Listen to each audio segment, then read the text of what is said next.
Assalamualaikum warahmatullahi wabarakatuh. Baik, saya Dinda Rayu Wulandari, NIM 2461 di sini saya akan menjelaskan kembali yang sudah pada dijelaskan di pertemuan kemarin, yaitu tentang PPN dan PPNBM. Nah, PPN itu adalah pajak per pertambahan nilai. Sedangkan PPNBM adalah pajak penjualan barang mewah. Nah, selanjutnya di sini ada pengantar PPN yang diubah dari nomor 1 sampai 6. Sejarah UU PPN. PKP adalah orang yang melakukan pemungutan PPN. PPN ini UU-nya yang mengatur adalah UU nomor 8 tahun 1983 dan sebagaimana diubah UU nomor 11 tahun 1984 dan seterusnya di PPT dan sebagaimana diubah terakhir UU nomor 6 tahun 2023. Kenapa UU nomor 6 tahun 2023 tidak masuk? Sebenarnya UU nomor 6 tahun 2023 ini tidak ada melalui substansifnya yang terakhir adalah UU nomor 7 tahun 2021. Karena sebenarnya UU tahun 2023 itu cuma selembar atau 2 lembarnya, istilahnya tidak ada substansif yang berubah kalau di setiap ini ada perubahannya.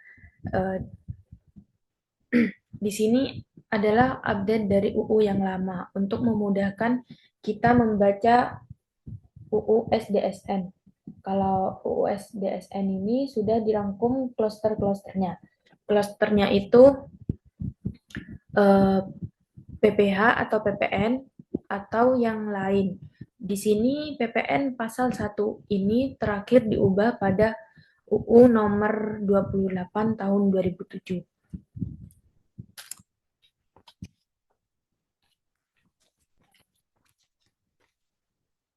Terkait dengan PPN, berarti UU nomor 8 tahun 2007.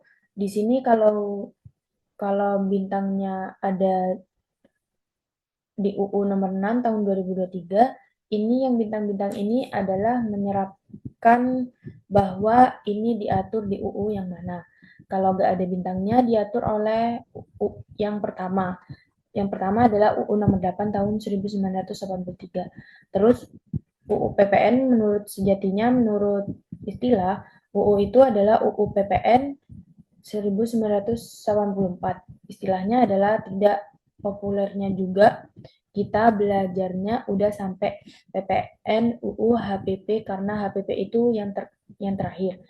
Secara produk hukum yang benar adalah UU PPN 1984.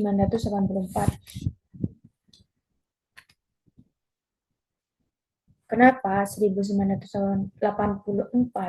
Karena mulai berlakunya adalah 1984. Kan di situ ada 1983. Jadi berlakunya tahun depannya 1984, ya meskipun molor juga keberlakuannya,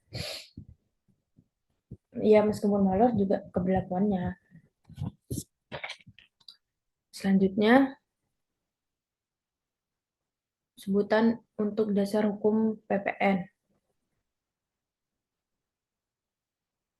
Sesuai dengan pasal 20 Undang-Undang Republik Indonesia Nomor 8 Tahun 1983 tentang pajak pertambahan nilai barang dan jasa dan PPNBM beserta perubahannya. Undang-undang yang menjadi dasar hukum pemungutan PPN ini dapat disebut dengan Undang-Undang Pajak Pertambahan Nilai 1984. Nah, selanjutnya ada karakteristik PPN atau ciri-ciri yang melekat pada jenis pajak PPN. karakteristik PPN ini ada 4. Yang pertama, pajak atas konsumsi di dalam negeri. Yang kedua, pajak tidak langsung. Yang ketiga, multi-stage non-kumulatif. Yang keempat, pajak objektif. Mari.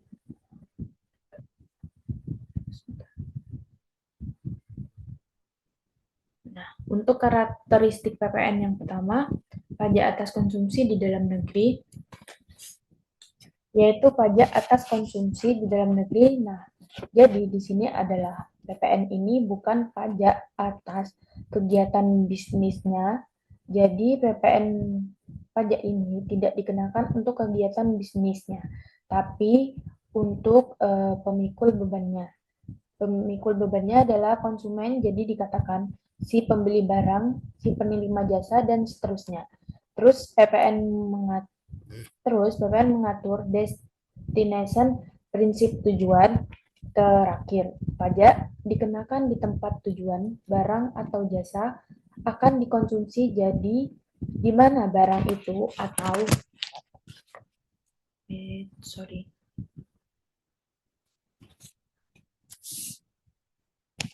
barang itu jasa itu dikonsumsi dialihkan PPN dalam hal menyangkut uh, arus lintas batas tempat konsumsi atau pemanfaatan merupakan faktor dominan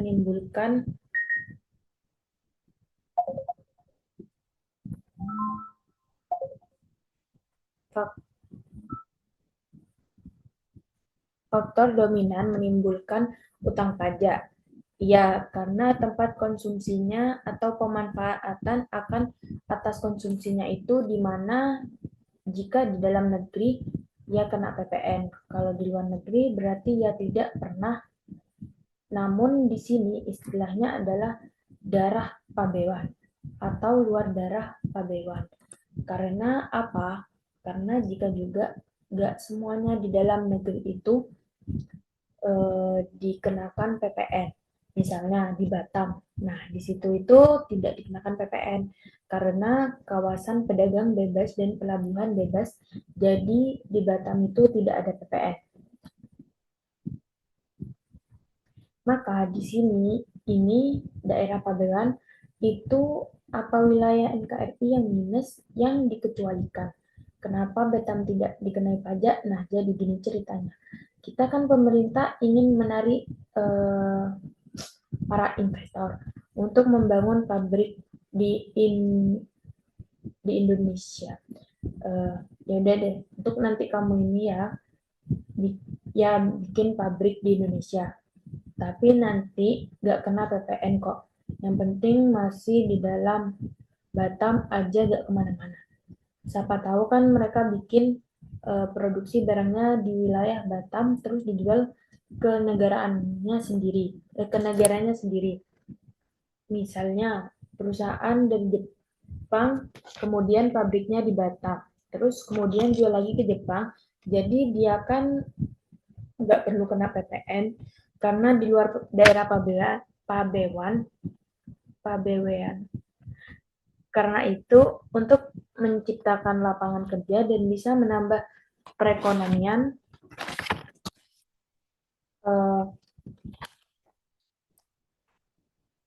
nah, ini ada PKP.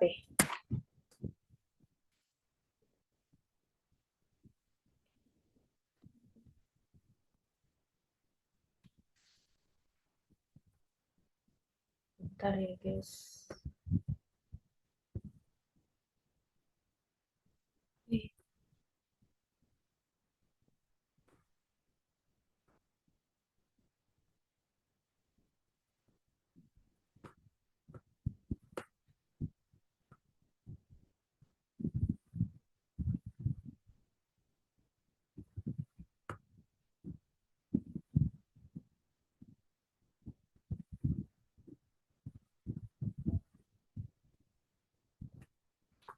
Nah, ini ada PKP. PKP adalah orang yang melakukan pemungutan PPN, yaitu pengusaha kena pajak.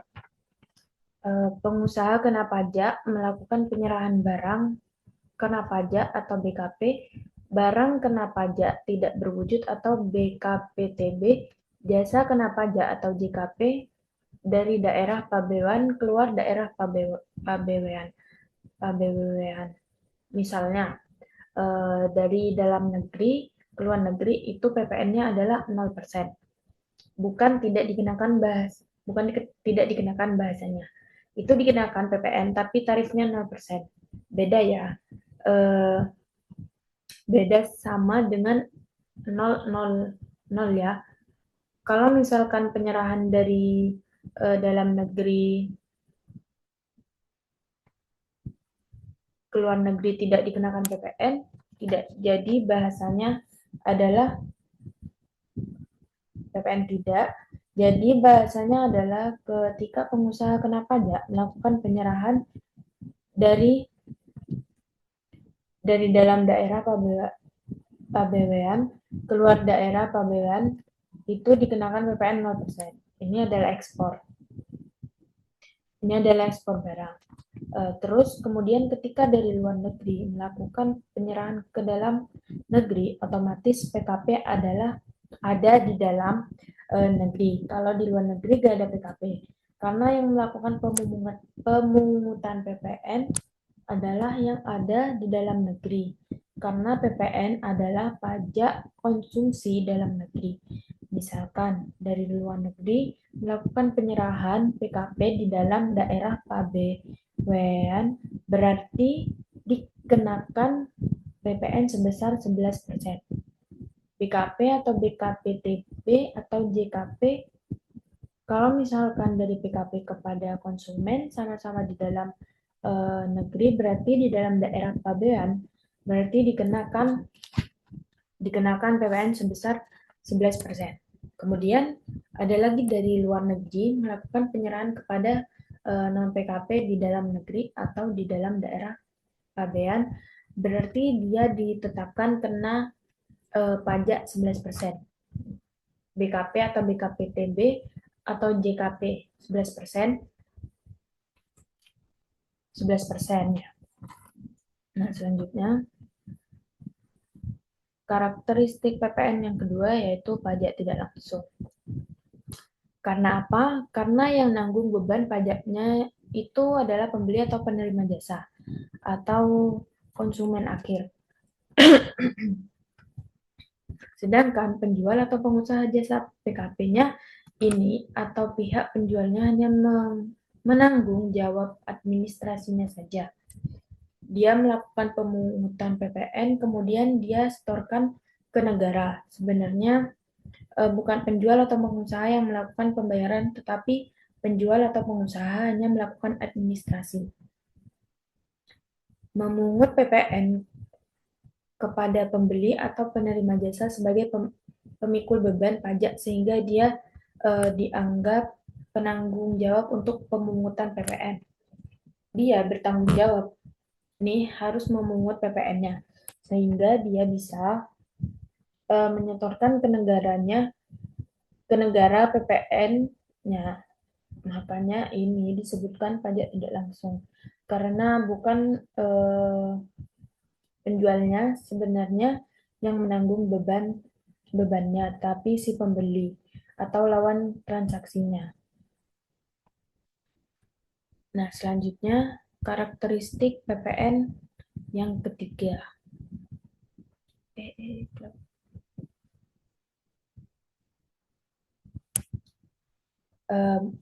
Multistage non-kumulatif. Ini kenapa disebut multistage non-kumulatif? Karena multistage artinya berantai kan ya. Ini berarti industri tekstil ke seterusnya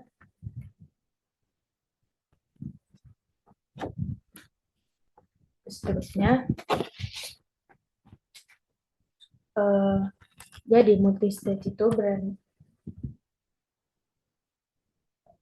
berantaikan tapi sifatnya adalah non kumulatif. Karena apa?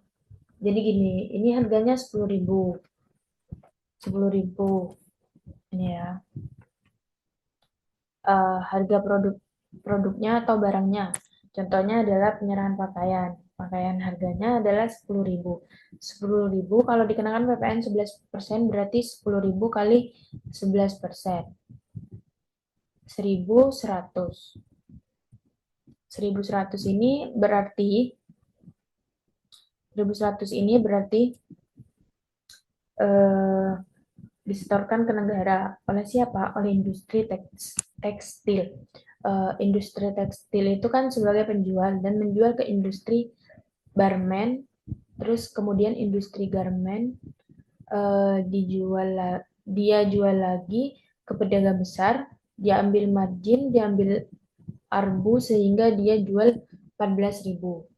Nah, 14.000 ini sebenarnya PPN-nya berapa? Oh, 14.000 ini PPN-nya ini 14%. Jadi 14.000 kali 14%. Hasilnya 1.540 ya. Jadi PPN 1.540 tapi ini kan atas barang yang sama, sudah disetorkan sebesar 1.100. Nah, berarti di sini dijadikan kredit pajak sebesar 1.100. Ya. Berarti di PPN itu namanya faktur pajak masukan. Kalau yang 1.540 ini adalah faktur pajak keluaran. Yang ini faktur pajak keluaran ini bagi industri garmen, faktur pajak masuk bagi industri garmen, jadi kayak semacam kredit pajak sebagai pengurang. Faktur pajak masuk sebagai pengurang, faktur pajak keluarnya adalah total jumlah PPN-nya atas satu barang. Sehingga di sini yang disetorkan bukan 1.540, tapi yang disetorkan selisihnya saja, yaitu ini yang 440 yang disetorkan ke negara. Untuk pedagang besar ini dia ambil marginnya sebesar 2.000 dari sebelumnya. Dia 14.000 pedagang besar belinya ke industri garmen, kemudian dia jual ke pedagang eceran sebesar 16.000 ya. Otomatis kan marginnya adalah 2.000. Nah, 2.000 ini terus kemudian total PP-nya untuk satu barang ini. Ya, satu barang. Jadi 16.000 dikalikan 11% adalah ini 1.760. Kemudian faktur pajak masuk sebesar 1.540. Nah,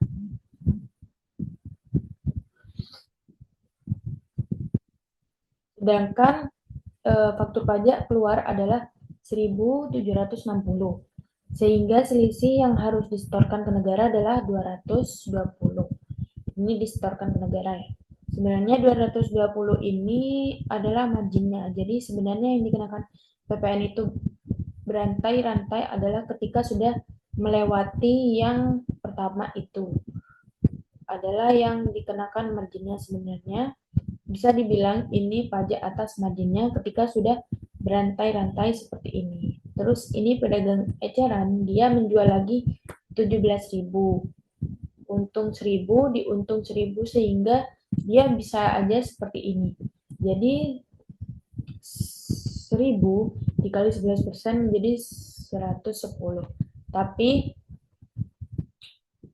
Tapi mekanismenya tetap melalui PKP atau pajak keluaran 1.870.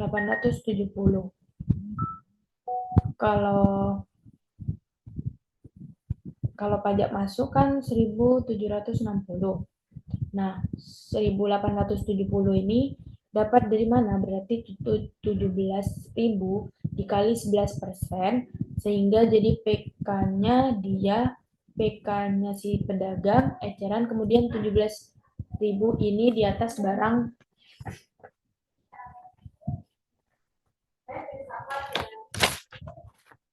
di atas barang yang sudah dipungut PPN oleh si pedagang besar.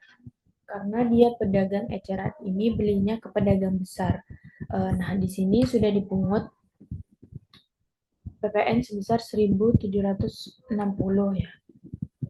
Sehingga di sini selisihnya adalah 110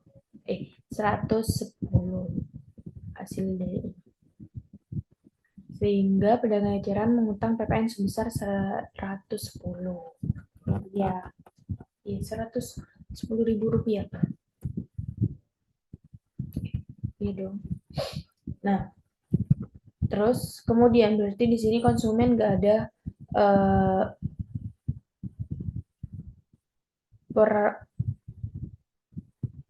peran uh, membayar harga barang 17.000 dan PPN 1.870.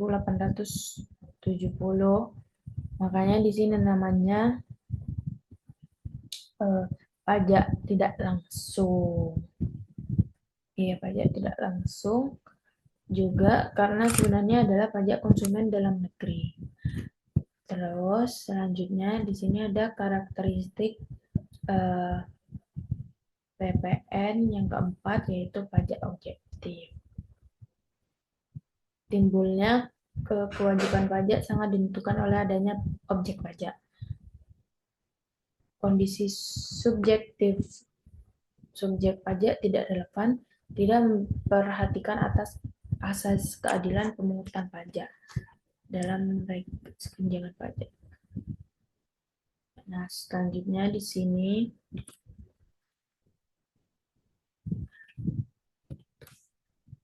ada apa itu nilai tambah? Pertambahan nilai itu sendiri timbul karena dipakainya faktor-faktor produksi di setiap jalur perusahaan dalam menyiapkan, menghasilkan, menyalurkan, dan memperdagangkan barang atau pemberian pelayanan jasa kepada para konsumen.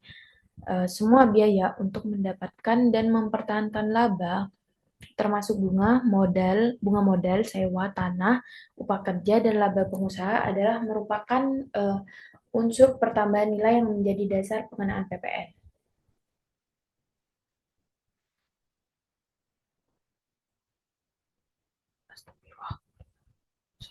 Maaf.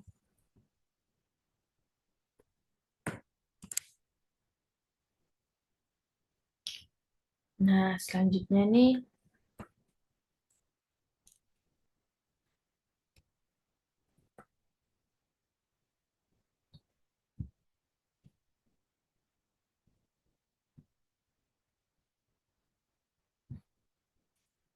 subjek PPN. Subjek PPN ini yaitu siapa yang melakukan pemungutan PPN atau yang dibebani PPN, yaitu adalah pengusaha kena pajak. Pengusaha adalah orang pribadi atau badan dalam bentuk apapun yang dalam kegiatan usaha atau pekerjaannya menghasilkan barang, mengimpor barang, mengekspor barang, melakukan usaha perdagangan, memanfaatkan barang tidak berwujud dari luar daerah pabean, melakukan usaha jasa termasuk mengekspor jasa atau memanfaatkan jasa dari luar daerah pabean. Pengusaha kena pajak adalah pengusaha yang melakukan penyerahan BKP dan atau JKP yang dikenakan pajak berdasarkan UU PPN. Pengusaha kecil.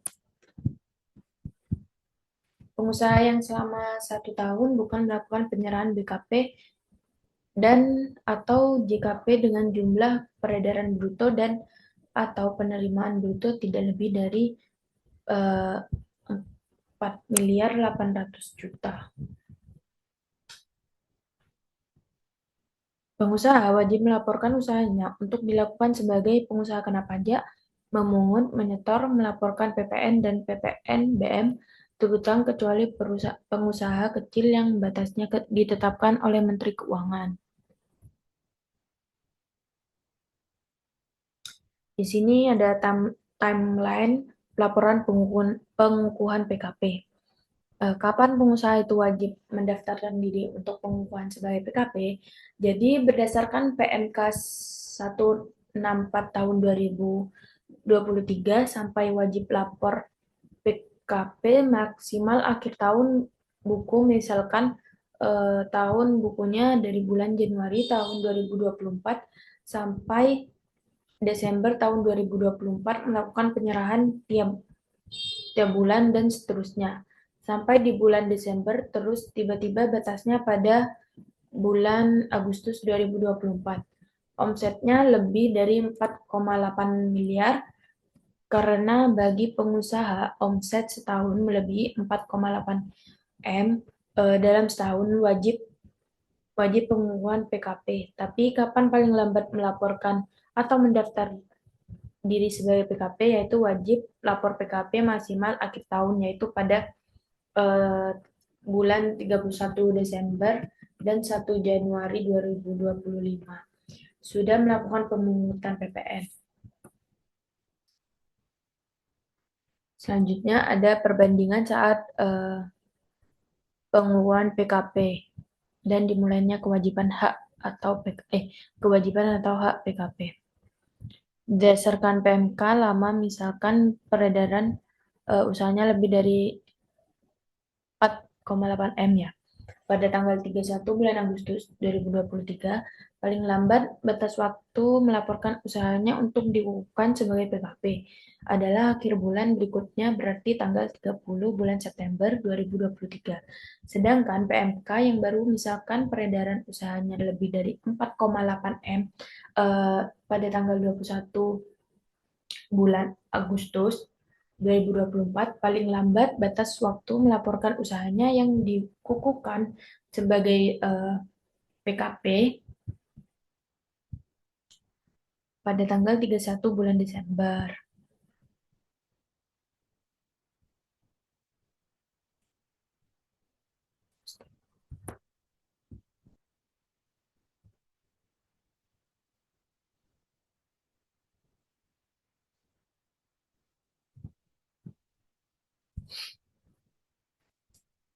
Uh, Sekian penyampaian penjelasan materi dari saya.